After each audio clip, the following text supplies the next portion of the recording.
Hello everyone. I have been guided to do a Easter transmission from Jesus for everybody out in YouTube land. But first, I do want to mention that we are having an in-person Channeling Jesus retreat this coming July 25th to 29th at Stoll Lake Farm on Salt Spring Island and in British Columbia, Canada. We have filled up all the residential spots from our membership, but we are opening up 35 spots for day visitors who will have to get accommodation elsewhere. We're going to be putting this up on the website shortly, and would encourage you to come join us if you would like. We haven't done a retreat in Canada for quite some time, and Stoll Lake Farm is a beautiful location, and so you've got 2.5, 3 months to get sorted out to do it. So check in at channelingjesus.com, and those registration directions and information will be put up shortly.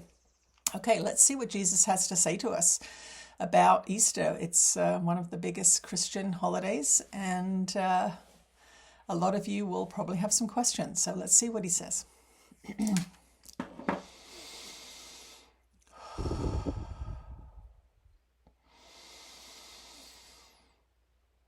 You are blessed beings indeed. I am that one that you know as Jesus. Your culture is a Judeo-Christian culture in the West, predominantly speaking, and many of you have been raised with those tales and stories of the crucifixion and the betrayal and the resurrection. Of course, these are the foundational stories on which the Christian's religion is based. We want you to understand here that the interpretation of those events has been a bit one-sided. And for those of you that are curious about why it happened and what actually happened, we have gone into it in great detail in our book, Jesus, My Autobiography. So if you are really curious about it, we would suggest that you purchase that book, and it gives you the full and detailed account of my life as channeled through this being. But for today, we want you to remember a few things: that God did not sacrifice his only begotten Son. You are all God's children. I am no more important than any of you. I am merely like an older brother who has gone ahead to university and knows a few things more than you do and is willing to share that information. And that's what this ministry through this being is about. It's about me teaching you through the channeled information, but also using A Course in Miracles, which is channeled information, to help you understand how you got where you are and why things look the way they look. One of the misleading teachings in your religious structures is this idea that I am more important than you, that I am more loved than you, and therefore my death was more important than anyone else's death on the planet. And this is patently false. My teaching around the crucifixion was very specifically for my students and my disciples and those beings who were experiencing the ministry that I was practicing on the ground so many years ago. It was a teaching about the valuelessness of the body. And this is something that in your society at this time is becoming more and more important, this understanding that you are not your body. Your body is animated by you. It is manufactured by your consciousness, but it is not you. It is a side effect, if you will, or it is a result, an end result of your consciousness. And when you come into separation, which is what this place is, this 3D life that you refer to as the only life in many cases, you have come into separation and you are experiencing your own consciousness. That is what you're doing. And your physical body is a demonstration of your belief in your separation from God. That is why the body seems to betray you. That is why the body seems to cause you problems. That is why you are trying to join with other bodies in your mating rituals in an effort to feel whole again. But you have no reason to believe that the body is the solution. The body is part of the problem. Now, we are not saying the body is evil. In fact, the body is quite neutral. It is merely a side effect of your consciousness. And this is what sickness is, a side effect of your consciousness. And so when you sacrifice the body or worship the body, you are imbuing it with ideas and values that it does not possess. They are merely projections that your mind is making. What is a projection? A projection is an idea that you are getting rid of in your mind because it is distressing in some way or it's hard to handle, for example. So when you have a disagreement with another person, for example, perhaps they said or did something you do not like, you will blame them because you're feeling a bit yucky inside after what they said and your belief in what they said. You'll only feel yucky about someone saying something against you if you believe them. If someone says you're green and you know you're not green, you sort of respond in a very neutral way. You say, oh, well, okay, but I'm not green, but there's no anger there. There's no emotion there. But if someone says you're ugly or stupid or unsuccessful and you believe them, you will feel pain. So you are experiencing your own consciousness, not theirs. And this is what projection is. You blame your pain onto them. And that way your consciousness does not look at itself. It does not go inward. So A Course in Miracles is really a journey inward. And the ego mind wants you to project. So it wants you to get rid of all of the nasty things inside of you and blame it on other people, the world, war, disease, pestilence, a virus, whatever it's blaming it on in that moment. And what this guarantees is that you will not evolve because you are blaming the outside world, in inverted commas, rather than going inside, understanding that you are only experiencing your own consciousness. Why am I speaking about this at Easter time? Well, the grand projection, which is your world, the entire world, is a projection of your collective minds all working together to try and avoid your decision to separate from the divine, which is what your birth here is. Your decision to step away from love, which is what the divine is, this all-encompassing, non-judgmental, all-embracing, forgiving energy that beings experience when they have, for example, near-death experiences. Your decision to come down into separation is reflected in your Easter ceremonies. And so what the church has done over the centuries is to blame the guilty one, which would be Judas. Judas was blamed for the experience that I had. He was not responsible for the experience I had. At any point, I could have avoided what was going on. I went into it with my eyes open because I was teaching my disciples something. I was teaching them that I did not value the body. And the resurrection 3 days later was not, in fact, the same body resurrected. It was a new body manufactured by my consciousness, my soul, if you will, to prove that I was not beholden to the laws of the physical world. That is what a miracle is. That is why A Course in Miracles is called A Course in Miracles, because you learn to overcome the world. You learn to be in the world, but not of the world. And my betrayal and crucifixion and resurrection was indeed a demonstration only to those beings who were following me. It was not designed for you to sacrifice yourself, to believe that God would allow his only begotten Son to be murdered in a horrific way. The resurrection has been made special in that sense. It has been told to you that I am the only being that could accomplish that. But if you are following the teachings that I taught thousands of years ago, which are contained in A Course in Miracles, the idea of mastery of mind, the idea of forgiveness as the most powerful practice that you can have, you too will be able to experience miracles. And you too will be able to experience an eternal life. Now, of course, you all experience an eternal life on some level, because you do not die when you exit your body. You go on to another level of consciousness where physical bodies are not required.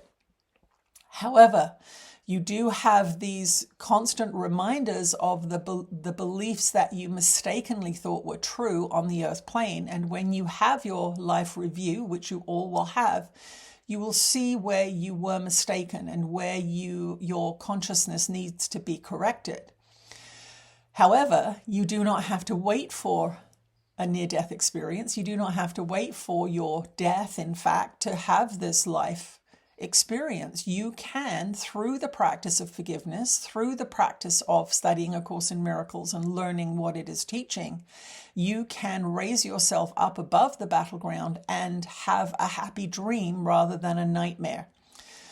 So what's happening on your planet at this time is part of the ascension process. And what you are having revealed to you is the darkness in your consciousness, which therefore manifests as a darkness in your society. So these wars and these revelations that are happening in your society are for the benefit of humanity. You are being given the opportunity to see where the shadows lie, to see where the murderous thoughts lie, to see where the hatred and fear lie. It cannot be relinquished, it cannot be let go of, it cannot be risen above as long as you want it. And so what's happening out in the world at this time is you are seeing the shadows, you are seeing the deceptions, you are seeing the lies, you are seeing the cheaters, you are seeing the deceivers. And it looks like things are getting worse, but in fact, if we take the temperature of the consciousness of the entire planet, your planet's consciousness is going up in many, many beings.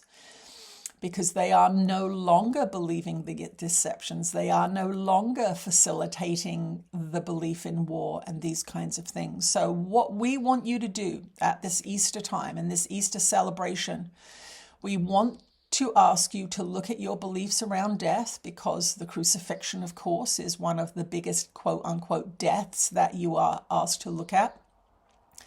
I did not die. I did not sacrifice myself. I was using it as a teaching, learning opportunity. Yes, it was a very big challenge to experience it, but I went to that experience completely voluntarily. So we want you to look at your belief in death.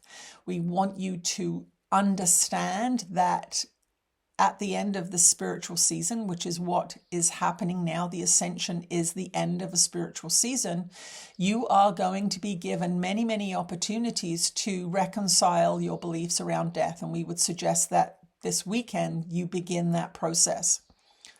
We would also recommend that you look at what you believe the body is and what it's for.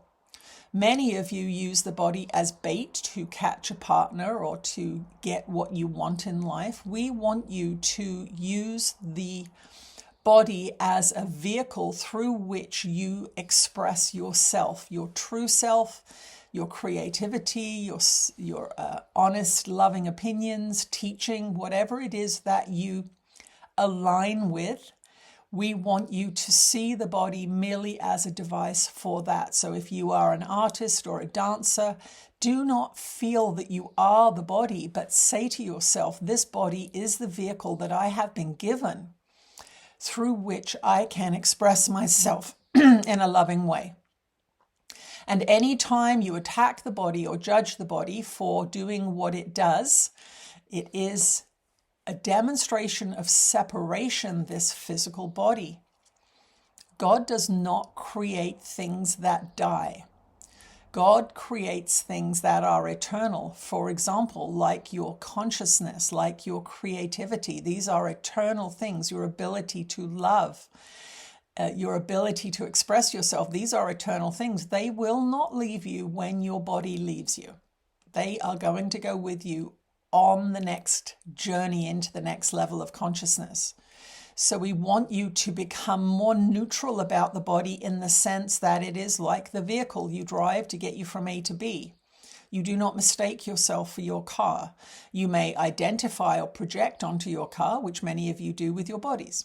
But that is not the ideal thing. The ideal thing with a car is to look after it, to make sure that it's given the correct fuel, to make sure that it is cleaned and so that it can operate well, so that when you want to use it, it is there for you. And that is how we would like you to look at the body. It is neutral. It only does what you tell it. The problem with most humans is they don't know what they're telling their body.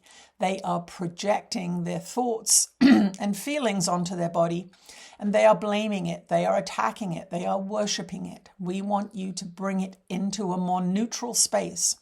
And if you think about that death isn't real, and that the body is neutral, it is not doing anything in and of itself, then the idea of the crucifixion and the resurrection will make much more sense to you. And that is what I was teaching my students. I was teaching them that the body was valueless, that I had the ability to miraculously manufacture a new body because my consciousness had risen above the battleground. It had risen up into the realm of enlightenment. And that is when you do not have anything else in your mind other than love and forgiveness. You all have the ability to reach that place, even though you've been told you can't reach that place, that Jesus is special and you are not. You are a sinner and you are a failure, and on and on and on. And that is the greatest lie. So we want you to look at your beliefs around death and come to the place where you understand that all death is your soul leaving the vehicle that it is done with for whatever reason. You may be leaving your body early or middle or late in your life. You're not all going to live to be 100 years old, and that is as it should be. You have designed your experience here on the earth plane to show and teach you, to show and teach those close to you, even to show and teach those far away from you, such as this being is doing at this time, that the truth is true and that lies are lies. Do not mistake the lies of the serpent for the truth. You will always know the truth because it will sit comfortably in your heart and you will be at peace. When you lose your peace, you are going off track. When you lose your peace, you are believing an untruth. And that is the third thing that we want you to consider this Easter season. If you are feeling sad or distressed or unhappy about the world situation, you are down in the battleground. You have not raised yourself up above the battleground through the practice of forgiveness, understanding that this is the grand projection and that the levels of consciousness that you are seeing at this time are being revealed so that they can be overcome, so that they can be let go of, so that they can be transcended, whichever word you want to choose there. The world is the ego's playground. It is not the place where love hangs out very much unless you put a lot of effort into it. And so in forgiving the body, in forgiving death, in using the body as a neutral vehicle through which you express your eternal spiritual nature, you are going to be aligning more with that which you call God, and therefore your mind will become more peaceful. Do not look at the world and expect it to make you happy. That is not what it is for. I am that one that you know as Jesus. We wish you well on this beautiful Easter weekend, and we ask you to listen to this transmission again so that you can reflect upon what we have told you. We will speak to you again at another time. Okay. Thank you everyone for joining me today. A reminder to go to channelingjesus.com, check out our community. We have an amazing online community of Course in Miracles students. Other channelers are on there, and we have a library of over 1,000 videos there that you can listen to as part of your ascension process. Thanks again. Bye-bye.